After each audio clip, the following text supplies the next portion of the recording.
Assalamualaikum warahmatullahi wabarakatuh. Perkenalkan, nama saya April Lestari dengan NPM 2151020143, Prodi Perbankan Syariah kelas C.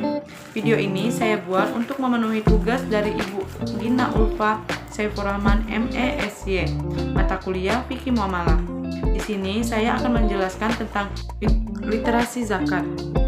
Zakat dalam segi istilah adalah harta tertentu yang wajib dikeluarkan oleh orang yang beragama Islam dan diberikan kepada golongan yang berhak menerimanya. Zakat fitrah adalah zakat jiwa yang diwajibkan atas setiap diri muslim yang hidup pada bulan Ramadan. Sementara itu, zakat mal adalah harta yang dikeluarkan oleh muzaki atau orang yang membayar zakat melalui amil zakat resmi untuk diserahkan kepada mustahik atau orang yang berhak menerima zakat. Perbedaan antara zakat fitrah dan zakat mal. Yang pertama, sebab penamaan zakat fitrah dan zakat mal. Perbedaan zakat fitrah dan zakat mal adalah zakat mal dikeluarkan karena adanya harta, sedangkan zakat fitrah dikeluarkan untuk penandaan atau untuk menandai berakhirnya ibadah puasa Ramadan. Yang kedua, pengenaan zakat fitrah dan zakat mal. Zakat fitrah dikenakan oleh setiap muslim yang mampu mulai dari anak-anak hingga dewasa. Zakat mal dikenakan untuk umat Islam yang memiliki jumlah harta tertentu dan sudah mencapai haul. Yang ketiga, jumlah barang dalam zakat fitrah dan zakat mal. Barang yang dizakatkan pada zakat fitrah adalah makanan pokok yang berupa beras, gandum, jagung yang biasa dikonsumsi sebanyak 2,5 kg atau uang tunai setara dengan harga makanan pokok tersebut. Sementara barang yang dizakatkan pada zakat mal adalah tergantung harta kekayaan yang menjadi objek zakat.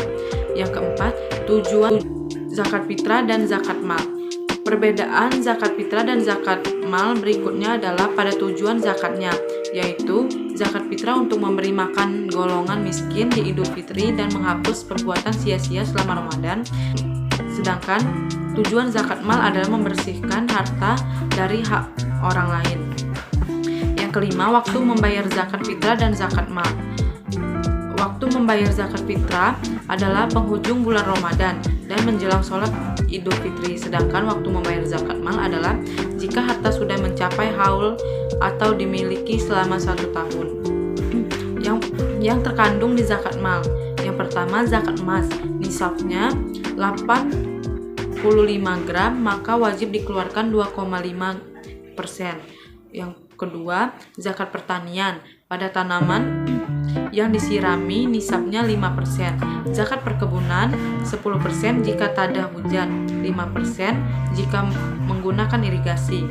Yang keempat, zakat peternakan. Hewan besar seperti sapi, unta, hewan sedang domba atau kambing, yang hewan kecil unggas. Zakat harta, nisabnya 85 gram.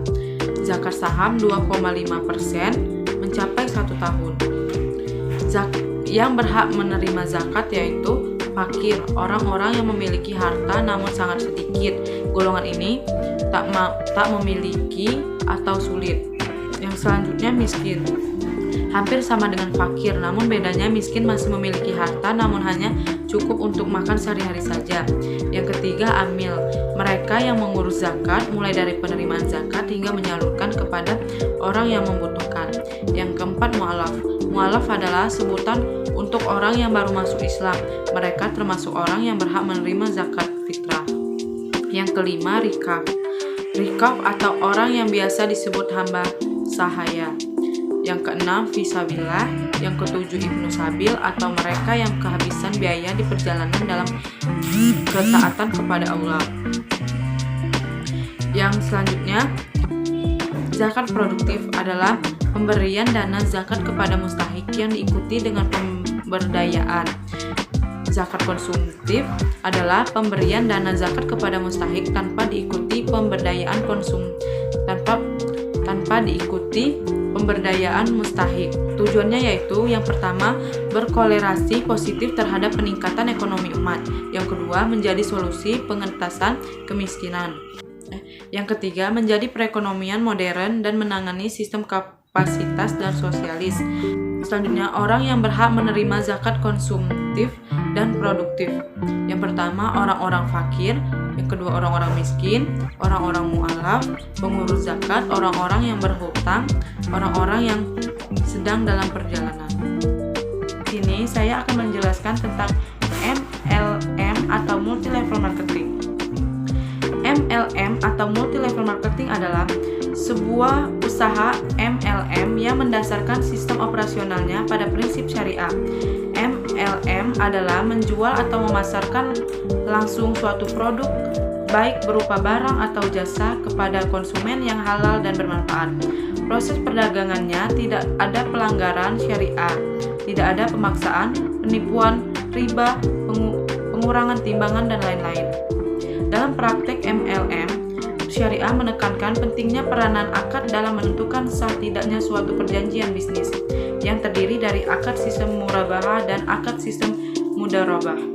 MLM syariah dalam prakteknya menggunakan strategi pemasaran secara bertingkat atau levelisasi, mengandung unsur positif yang diisi dengan nilai Islam bisnis yang dijalankan berupa biaya pemasaran, bonus, hadiah, dan sebagainya.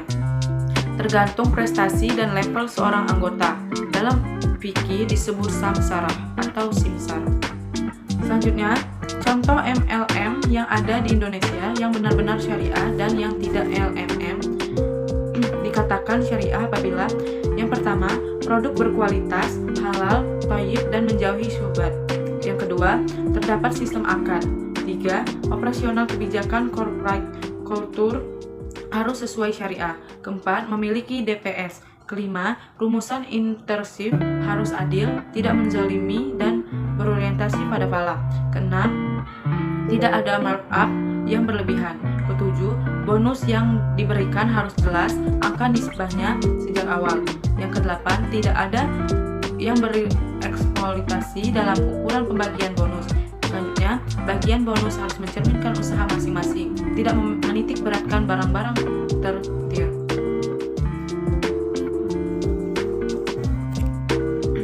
Contoh MLM yang menurut DSN MUI terkait PLBS, perusahaan MLM dengan sertifikat halal yaitu PT Herbal Penawar Al-Wahida Indonesia, PT Singalangit Jaya, PT Nusantara Sukses Selalu, PT Kalim Nusantara, PT UFO BKB Syariah, dan sebagainya. Sedangkan MLM yang paling populer di Indonesia tetapi belum terjamin sertifikasi halal yaitu Yongliung, Junais, Alubol, Anyway, NU Skin, dan sebagainya. Sekian video dari saya, mungkin hanya itu yang bisa saya sampaikan. Kurang lebihnya saya mohon maaf, saya akhiri. Assalamualaikum warahmatullahi wabarakatuh. Terima kasih.